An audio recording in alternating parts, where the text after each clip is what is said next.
Welcome to another episode of The Shift with Elena God. In this episode, I chat with James. He's a registered sports nutritionist and triathlon coach. He is based in the UK. He is really knowledgeable around like nutrition and just overall wellness.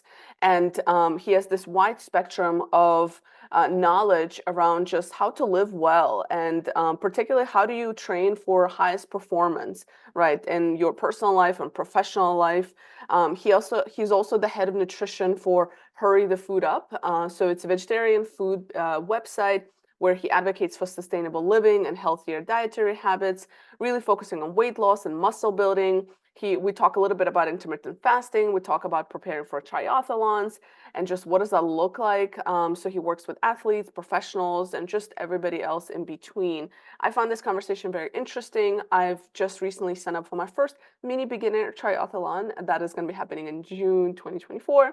So I'm really excited about it. So this was super interesting to me. I've always struggled with food in general, and I think there's so much that we don't know. And so if you're interested to learn more about, you know, what works best for you, or just get your head wrapped around healthy foods and how do you choose what's right for you essentially, right? Like everybody's different. So I thought it was really knowledgeable. Check out this episode and let me know what you think.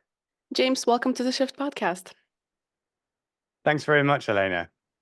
So tell me a little bit more about you, what you're doing within the health and nutrition and all those things. Talk to me. Sure. So I'm a registered sports nutritionist and advanced clinical practitioner, or ACP, here in the UK in the NHS. So I kind of have two roles. So as an ACP, I work more specifically in health and medicine. So I work in general practice or family medicine. And I have a role very similar to a general practitioner or family doctor, but I'm a paramedic by background. So I work clinically a couple of days a week doing that, and I'll see pretty much anything that you might see a family doctor for. So whether that's urgent or routine.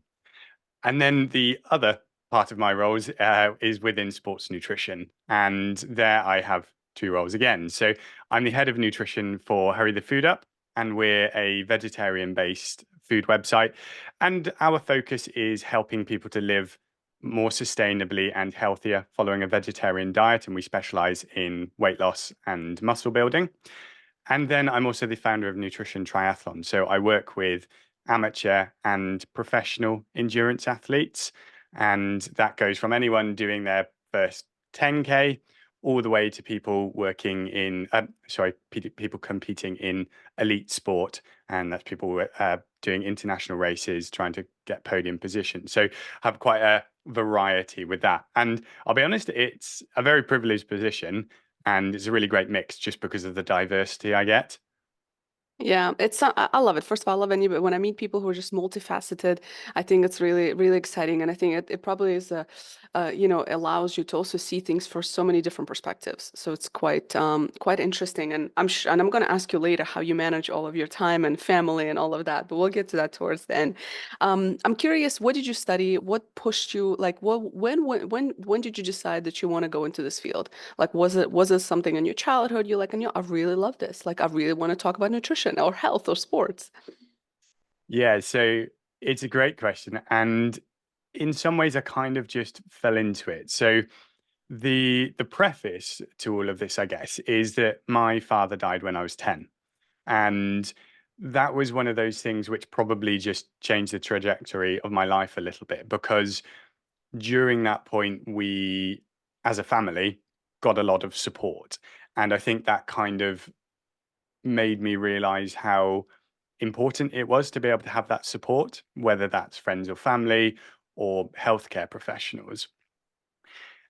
And so from early on, I think I probably knew that I wanted to work with people or helping Hmm. people, but I didn't necessarily know what. So when I was 16 in England, we go to sixth form, or you might go to college, but I still didn't really know at that point what I wanted to do. I thought I probably wanted to do something within medicine. In my mind, I thought maybe I might be a paramedic, but still wasn't really sure. So I took a gap year and I started working as a carer just because I thought I'm going to get some experience and see what it's like. Enjoyed that and realized I liked helping people in that sense, but it wasn't really active enough for me. I felt like I kind of could be doing more. So that was, I applied to university and applied to do paramedic science, it was called. From that, qualified as a paramedic, and again, really enjoyed that, but kind of wanted to do more. So I went back to university, started doing a master's degree. So I went to Bristol University, the West of England, and started doing my master's degree there and started transitioning into general practice, and was very, very fortunate in my roles there in that I work in very good practices with a lot of support from GP mentors and colleagues.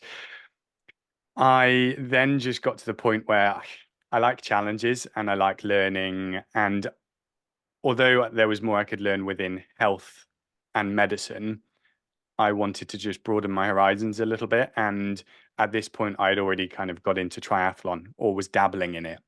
And Hmm. I thought, well, I like food. I really enjoy that. I like science and I like exercise. So maybe let's just do something that combines them. So I decided to do a master's degree in sport and exercise nutrition.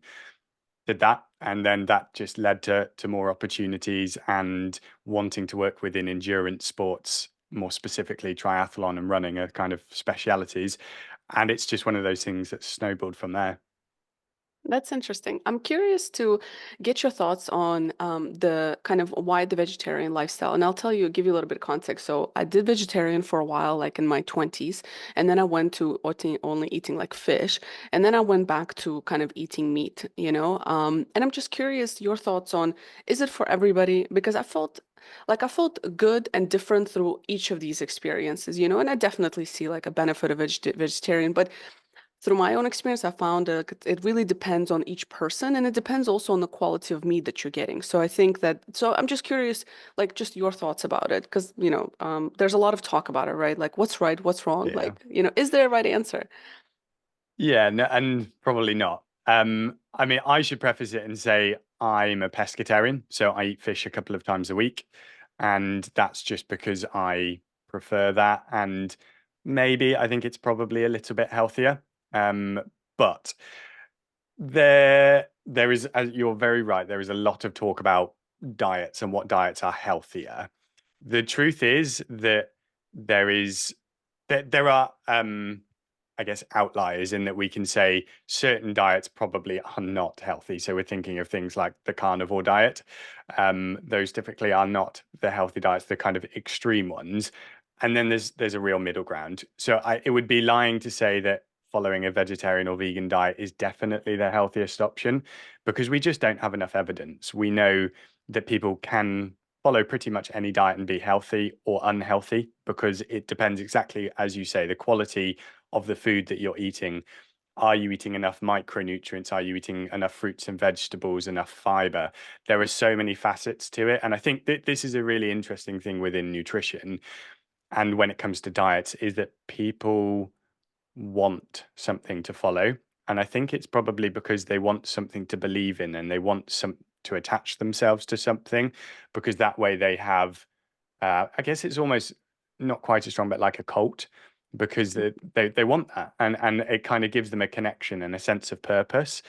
And so, yeah, there is so much evidence out there that it's almost a little bit overwhelming. But the truth is, if you eat a predominance of plant-based foods, plant proteins, vegetables, fruits, lots of fiber, you're going to be doing pretty well. Probably red meat and lots of red meat isn't overly healthy, but other bits of meat, I don't think there's enough evidence from my point of view to say it's unhealthy. So I think that's really important. Um, if you're following a vegetarian diet, generally it's more sustainable and healthier and environmentally friendly as well. So you've got the ethical and moral aspects of it, but also, yeah, we know that eating meat generally is quite a um, labor intensive and isn't great for the environment. So that's another avenue which people might want to explore, or why they might want to explore a vegetarian diet. Um, but yeah, I think it's very hard to specifically say the vegetarian diet is the best. And I think anyone who wants to say that is probably cherry picking slightly.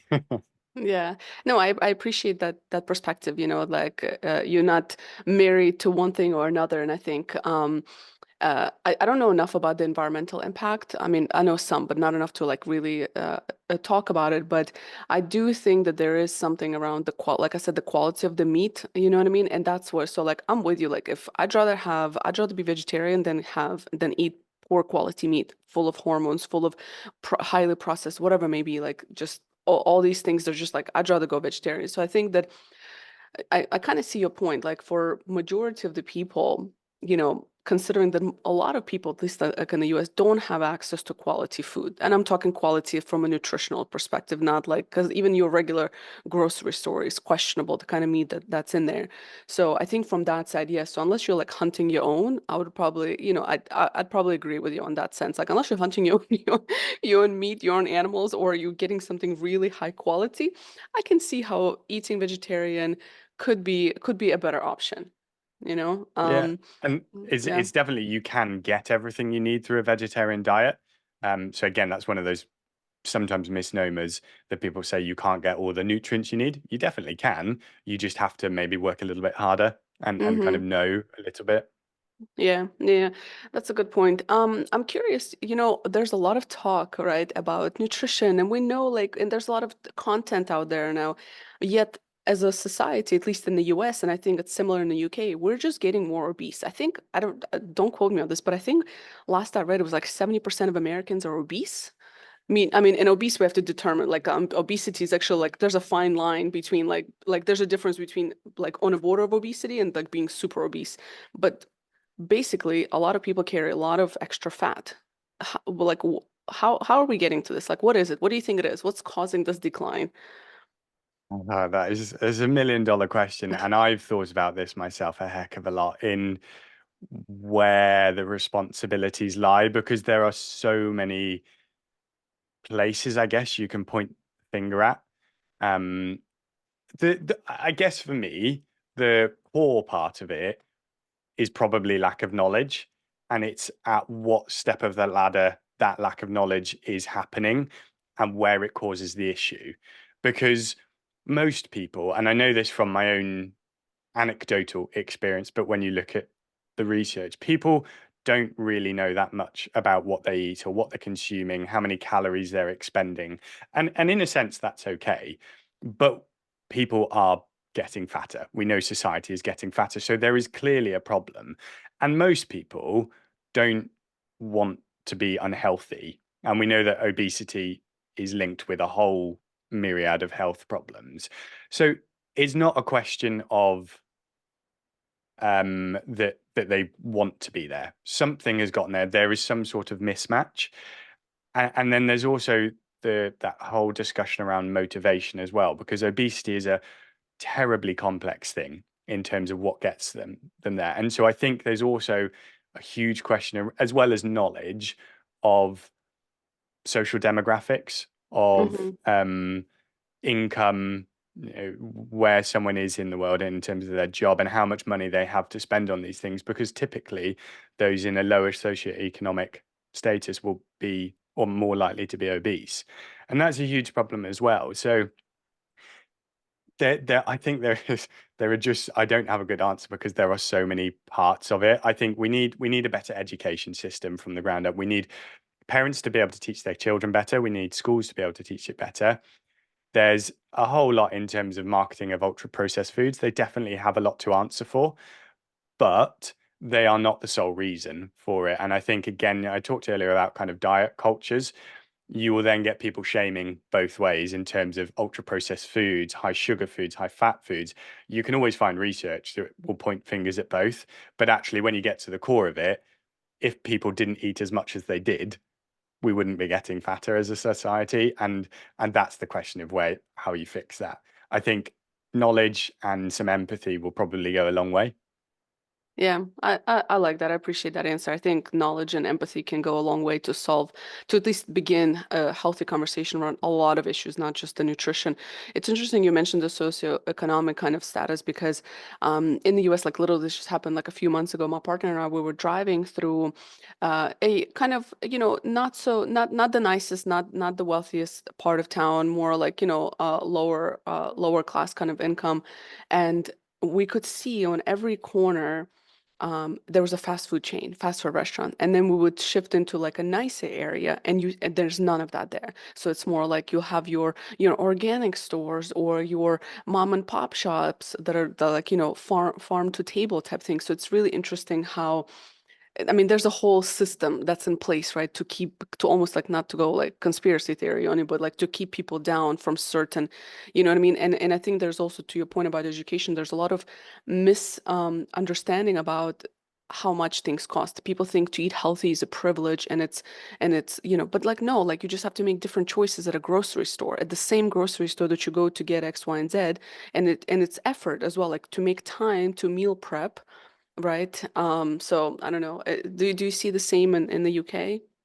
Yeah, absolutely. And the things you mentioned are so true. And I mean, so because I work in general practice and I see a lot of patients, I see a lot of mental health patients and a lot of patients who are obese or have chronic health conditions which are essentially self-inflicted.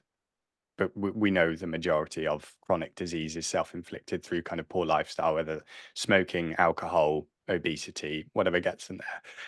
And you're really right there around the issue of people not knowing how to do it and thinking that healthy is expensive, thinking that healthy is boring as well and doesn't taste good. Mm-hmm. And that's one Mm-hmm. of the things as Hurry the Food Up we try to change, is that connotation that healthy must mean pricey.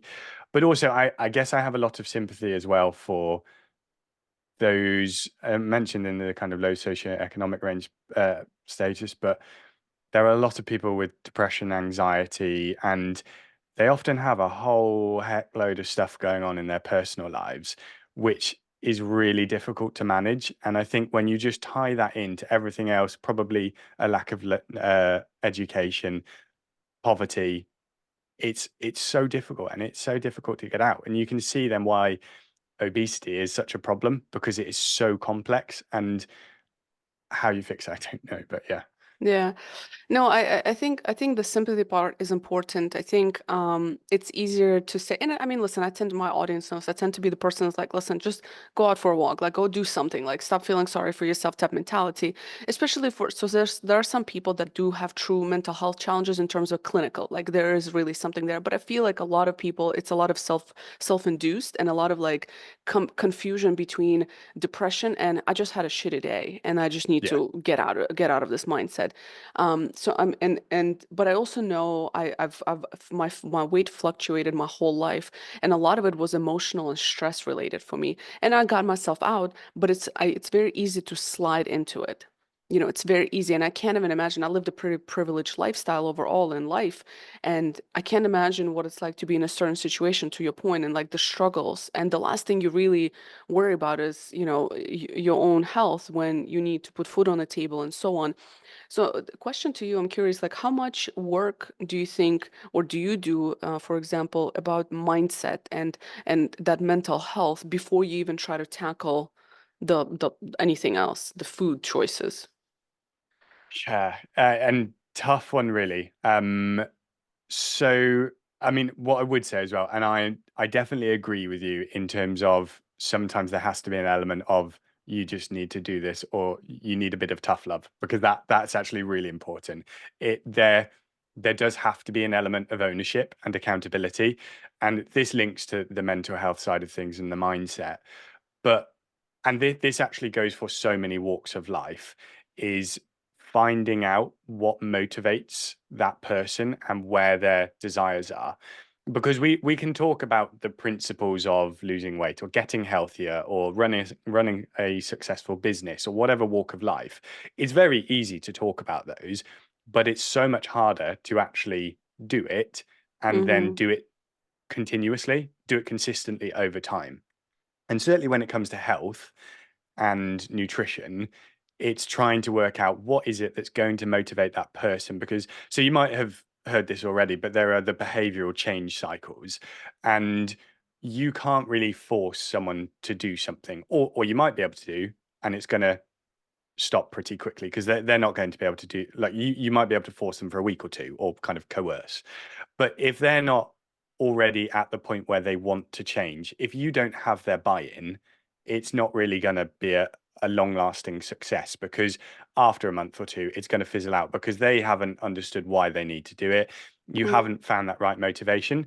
So there's a huge amount of rapport building which is necessary, or sometimes it does depend totally on your person, but actually understanding it. Because I could say to someone, you need to stop smoking or you need to stop drinking because it's going to give you heart disease and increase your risk of cancer. But for most people, that actually probably just goes straight off their back because that doesn't really make a difference to them. But perhaps if you phrase it in a different way, and you might talk about, for example, um, being able to play with their kids or grandkids for a longer amount of time, that might be far more influential for them, and that Mm. gives them enough motivation to go, you know what, maybe I do need to change. um, so I think trying to understand motivation is really important, and looking for intrinsic motivation rather than extrinsic. So rather than just kind of focusing on performance or goals, kind of how they feel, how they move, how much more energy they have, those might be far more important. Um, and then there's just such a big spectrum. So some people I work with might need that sort of discussion. Some people are already super motivated, and it's a breeze. You can tell them how much to eat or give them some guidance and they just follow it. So I think it's really understanding individuals and thinking of them as an individual rather than just kind of taking a blanket approach. Mhm. I'm curious also, Hurry the Food Up. Talk to me about the name and where did you come up with the name? And talk to me a little bit about, you've already mentioned some work that you're doing, but tell me more. What's the mission? What are you guys trying to accomplish? Yeah, so I can't take any credit for the name. I came on way after it was created. So Hurry the Food Up was created by Dave and Hauke, and they created it, I think it was 2013. They were already kind of following transitioning to a vegetarian diet, but wanted to be able to cook healthy recipes for busy people. That was the original tagline. And it was to try to show people that vegetarian food can be fun, it can be quick and healthy. And we've kind of gradually transitioned, I guess. So I came on as the nutritionist 3 years ago, around that sort of time. And then the focus has been far more on the health side of things, kind of health and longevity. So we have two main kind of areas that we work in. So one is more specifically health, weight loss, sorry, and weight loss for females. And that was because we had some kind of, I guess, motivation from families in that. So me and Dave are brothers. Our mum wanted to lose some weight, and Hauke's mum also wanted to lose some weight. And it was kind of, well, how do we help them do that with a vegetarian diet? And that led us to create vegetarian meal plans and create a vegetarian weight loss course. So that was kind of how that was born. It had that personal element to it. And then also because we're all into fitness, we then had a kind of separate but similar kind of part of the business, which is focused on activity, kind of healthy, active lifestyle, putting on muscle. So the kind of opposite end of the spectrum to weight loss. Nice, interesting. How do you manage all of these things that you're doing? What do you do? What do you do to lead that healthy lifestyle? I see the bikes in the back. I'm a huge bike person as well, so I love that already. But talk to me about like what is your routine like? How do you take care of yourself, stay balanced, and so on? So I guess my approach is that I look after me first. Now, I realize that I am in a slightly privileged position in that kind of flexibility with job, with life and how things are set up. But I've always taken the approach that if I look after my own health, and that's physical and mental health, everything kind of follows. And so that's the approach I take with business as well, and managing everything else. So I always make sure every day, well, I have a rest day just because I do train quite a lot, but I make sure I get exercise. I try and walk every day. I always have a lunchtime walk. I do my exercise in the morning when I kind of get up. I get up at 5 a.m. most days, and I stick to my routine. And I personally find that if I look after that, then everything else is so much easier to handle. Now, I have a lot on my plates in terms of trying to do the different stuff with the businesses. So then the next thing is priority. And I think so. I'm a big fan of to-do lists and a big fan of longer term goals and short term goals, and actually being very clear on what's going to drive your business forward, what's going to be the most important aspects to work on that's going to bring you the returns. Because I think it's very easy nowadays to be busy, but not really doing much work. Mm-hmm. So yeah, it's hard, but I guess I like challenges, and I'm probably one of those people who sit on the, I like to feel like I have a little bit of pressure because that makes me work well. You know, that old thing where you have a deadline which is 3 months away and you don't really do that much.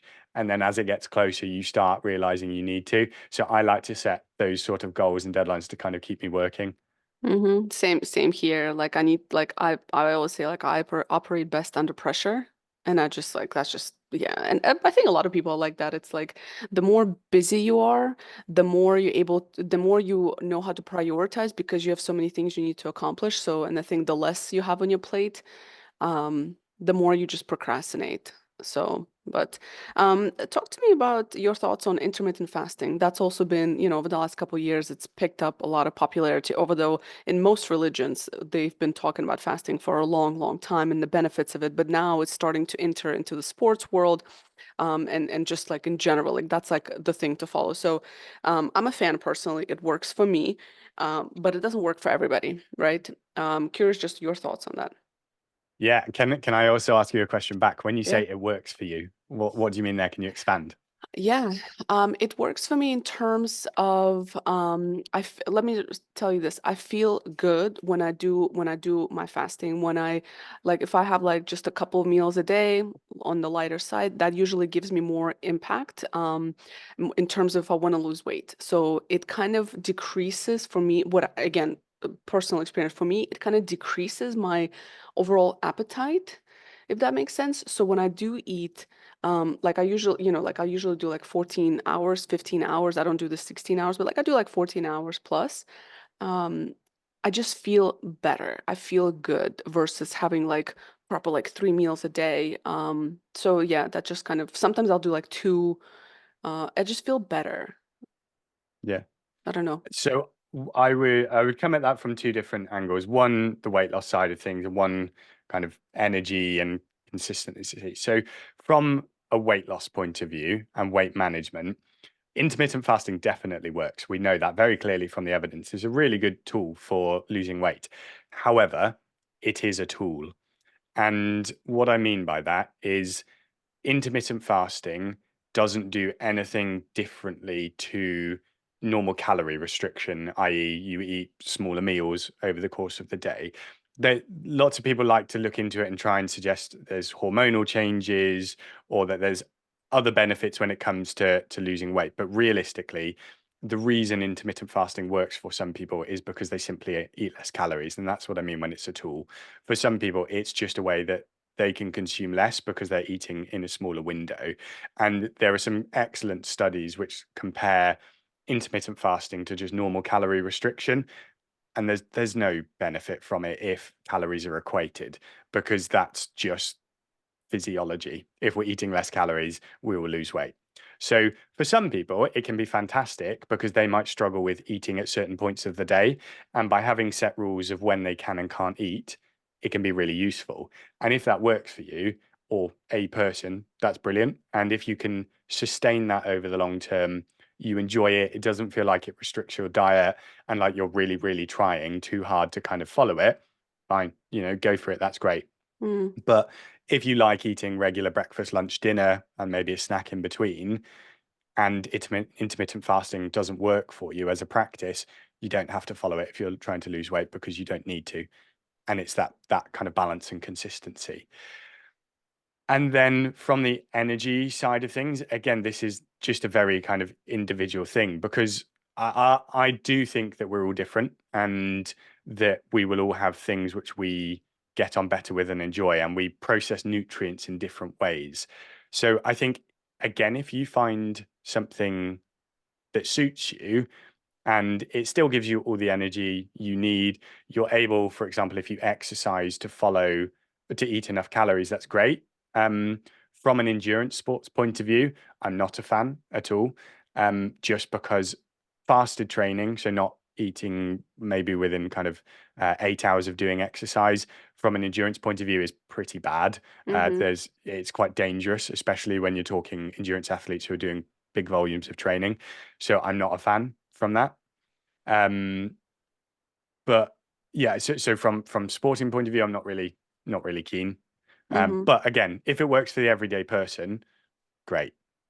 Yeah, no, I agree with you on the athlete side. I grew up with athletes in my family, and you need to refuel your body in order to perform. Like, you know what I mean? So I don't think, yeah, I think it probably might be more hurtful. I think for the regular person it works. And as you're speaking, I've also came to a realization is that when I it's like the less I eat, the less not the less I eat, but the less I snack. And that's the thing, like, right? Because I used to be a huge snacker. Like I love like snacking between, even if it's healthy. But what I've noticed is that the more I snack, the more I want to snack and the more I'm hungry.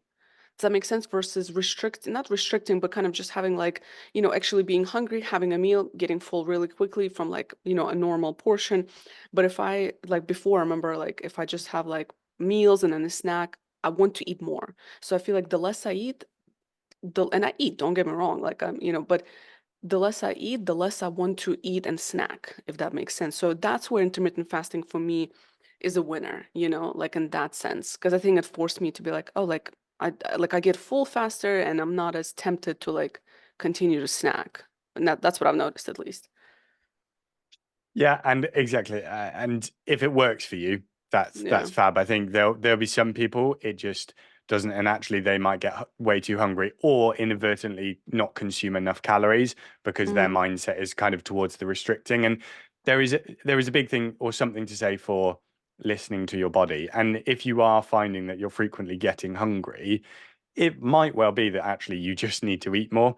I mean, I am probably slightly biased towards eating or wanting people to eat more because in endurance sports it's a huge issue with people not eating enough because there's a real focus on being lean and being Mm, as light as possible, but actually that's really damaging for a lot of people, especially from a mindset point of view. um, and so I will always try to encourage clients to think, actually, am I hungry because I'm just bored? And this mm-hmm. goes back to the whole obesity and mindset, but am I eating because I'm bored, I'm anxious, I'm stressed? Or actually, is it just my body is hungry and it's saying, please eat? Because it's a clever thing. And so it's trying to work out those cues and what is a genuine hunger cue or not. Yeah, that's an excellent point. I think a lot of us are emotional eaters, myself included, at times. And I think we don't listen to our bodies. We listen to um, uh, certain routines and habits, like, oh, it's 12 o'clock, I should go eat lunch, or it's this time, I need to pick me up a coffee and a snack type thing, right? So I think it's just listening to your body and to your point, like, is it because I'm stressed and especially working from home? You're sedentary, it's different. The fridge is much closer, and so on. So yeah, I think it's at the end of the day, I guess it's calories in, calories out, right? For like a regular just non-athlete, like a regular person. It is, and some people might be very unhappy if you say that because there's a big movement of it's not as simple as calories in, calories out, but realistically it is. Like that there might be some nuances in that, and maybe we'll learn more over the next 10 years and I'll completely change my tune. Yeah. But at the end of the day, it is. James, I'm curious, where can people get in touch with you? Where can they find you? Where you're in different places. So what's the best place for somebody to reach out to you? Yeah, so I'd say the two websites. So hurrythefoodup.com and nutritiontriathlon.com. And then you have links to our Instagram, YouTube, and emails and everything there. Perfect. I'll make sure to share that in the show notes. And the last question I ask all of my guests, what is one question you wish people would ask themselves more often? I would say it's, am I enjoying now?